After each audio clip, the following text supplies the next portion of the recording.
Bien bonjour à tous et bienvenue pour cette cinquième étape du Paris-Nice, une cinquième étape longue de 227 km et qui va vraisemblablement se disputer sous la pluie. Le vent n'a pas l'air encore présent pour l'instant. On a ici les différents maillots distinctifs avec Julien Alaphilippe, toujours en tête du classement général, Rudy Mollard qui est le porteur du maillot à points, on a Peter Sagan qui porte par procuration le maillot du classement par points, et on a déjà les premières attaques ici avec Van Spacebrook et Alexis Goujard.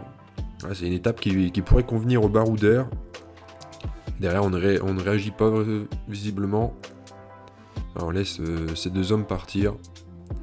Et ça attaque de nouveau, avec Boy Van Poppel ici, Niki Terpstra, on a aussi Fred Bacart et Søren Kragh Andersen. Derrière ça ressort avec Lawson Craddock notamment, il y a Stibar qui réagit, on a Schwarzman aussi qui est également présent pour la Bora. Ah, les équipes qui ont peut-être quelque chose à jouer aujourd'hui.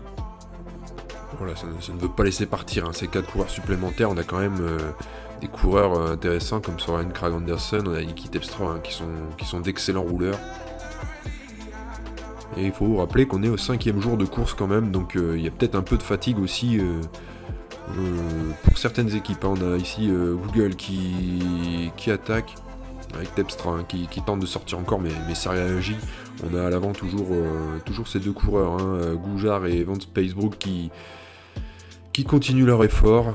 Et derrière c'est décousu avec BNB Hotels là qui a raté le coche, donc qui veut revenir. On a Campenart là qui essaie de placer une accélération sur la gauche de la route. Voilà, Campenart qui attaque avec Bacart, avec Terpstra, très très remuant le néerlandais en ce début d'étape, mais ça réagit. Ouais, voilà, ça ne veut pas laisser partir plus de 4 coureurs aujourd'hui. On sait que l'étape peut être favorable à une échappée. Voilà, ça réagit encore derrière, avec Perez, Søren Kragh Andersen qui est lui aussi très très remuant. On a Chris Neylands. Et c'est là que ça réagit, avec Stibar encore qui fait un très gros travail, Schwartzmans pour Laborance-Greux. Les écarts sont assez réduits ici, avec Campenart et Bacart, les deux Belges qui risquent de faire la jonction sur le duo de tête qui est parti quasi dès le départ, mais on a Søren Kragh Andersen qui remet une couche. Et derrière on a toujours les 3 équipes de sprinters qui réagissent ici avec la Bora pour Ackermann, on a également De Beus pour Caleb Ewan et Stibar pour Sam Bennett, mais on arrive bientôt dans la première côte de la journée, une côte de 2e catégorie ici, donc ça va permettre peut-être à l'échappée de se former.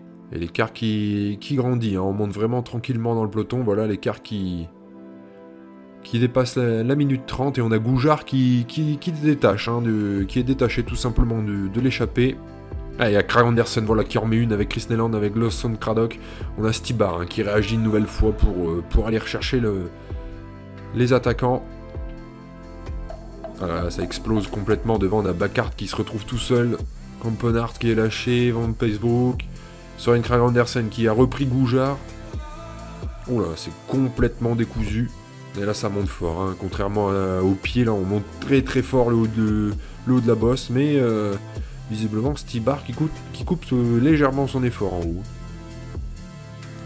Voilà, on a Bacart, toujours seul devant.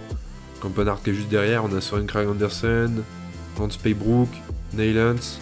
Et voilà, donc on se retrouve avec 3 Belges à l'avant, avec Bacart, avec Campenart, avec Van Spacebrook.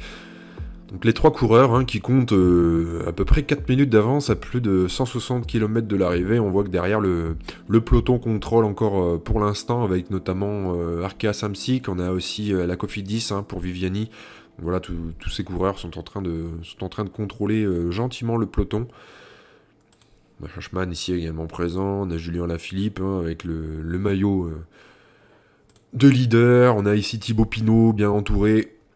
Allez, grosse chute, très grosse chute à l'arrière du peloton. Il y a plusieurs coureurs qui ont été pris, là il y a Hugo Hofstetter notamment. On a également Nasser Bouhanni, Marc Sarrault, voilà des chances françaises aujourd'hui en cas d'arrivée au sprint. On a derrière Arkea qui redescend pour aller rechercher Bouhanni pour favoriser son retour. Bon, ça va rentrer. On a Bonifacio aussi ici présent, ça va rentrer. On est encore loin de l'arrivée, mais c'est un effort qui pourra coûter. Et, à voir tout à l'heure. Bien que Bouhanni, Hofstetter, Sarrault, sans leur faire injure, sont un cran en dessous des sprinters présents ici sur ce Paris-Nice. Ah, c'est surprenant, hein. On est dans la dernière difficulté du jour. On a eu l'attaque de Julien Alvarez qui a été suivi par Pascal Ackermann et Rudy Barbier, les deux sprinters. Est-ce que Pascal Ackermann veut aller faire les points au sprint intermédiaire? Et oui, il va faire les points au sprint intermédiaire avec Rudy Barbier notamment. Mais attention, hein, c'est peut-être de l'énergie gaspillée ici. Là, les deux coureurs se relèvent tout de suite. On a derrière voilà, les deux frères Barbier qui sont présents là. On a Julien Alvarez hein, qui retente sa chance encore une fois en baroudeur, le français. Ah, c'est une belle attaque. Hein. Derrière, on ne suit pas, il reste 15 bornes. Et Thomas de Rent hein, aussi qui se met à l'avant du peloton, le rouleur belge, le baroudeur. Ah, ça risque d'être compliqué quand même. Pour Julien Alvarez qui tente sa chance, qui tente son va-tout ici dans le final. Bon, sans surprise, hein, Julien Alvarez a été repris. Ici, on voit les Lotto Soudal qui travaillent fort pour Caleb Ewan. On a notamment Sam Bennett hein, qui est bien placé. On a Peter Sagan, Ackermann, Nizzolo, Tunt, Stuyven. On a vraiment tous les gros sprinters. On a Rudy Barbier, on a Nasser Bouhanni. Vraiment, tous les sprinters sont là ici. Et tout le monde semble calquer sa course sur Caleb Ewan, hein, qui est le seul à avoir une sorte de train ici. On essaie de se mettre en route avec John Degenkolb, avec Philippe Gilbert hein, qui fait les derniers mètres. Ah, on a le train de la Bora hein, qui se met en route ici avec Drucker, avec Peter Sagan qui lance de très loin pour Pascal Ackermann. Attention, hein, est-ce que les Bora n'ont pas été un peu trop gourmands? On arrive sous la flamme rouge et voilà Pascal Ackermann qui déboîte Sam Bennett avec un petit temps de retard, mais Sam Bennett qui revient très très fort. Est-ce que c'est... Non, c'est Caleb Ewan qui va venir s'imposer ici sur cette 5e étape de Paris-Nice devant Sam Bennett et la très belle 3e place de Rudy Barbier. Hein, Rudy Barbier qui avait joué le dernier sprint intermédiaire. Voilà, avec la victoire de Caleb Ewan devant Sam Bennett et Rudy Barbier. Sprinter australien hein, qui n'a pas joué le dernier sprint intermédiaire et qui s'est réservé pour la victoire d'étape. Rudy Barbier pourra peut-être s'en vouloir un petit peu. Au niveau du classement général, pas de changement. Hein. Julien Lafilippe est toujours en tête avec 31 secondes d'avance sur Vincenzo Nibali. Max Schachmann est 3ème à 43 secondes. Voilà, Thibaut Pinot également hein, présent ici dans ce top 10 à 1 minute 06. Au niveau du meilleur grimpeur, Frédéric Bacart, hein, présent dans l'échappée du jour, a fait le plein de points. Il a repris le maillot à Rudy Mollard, tout simplement.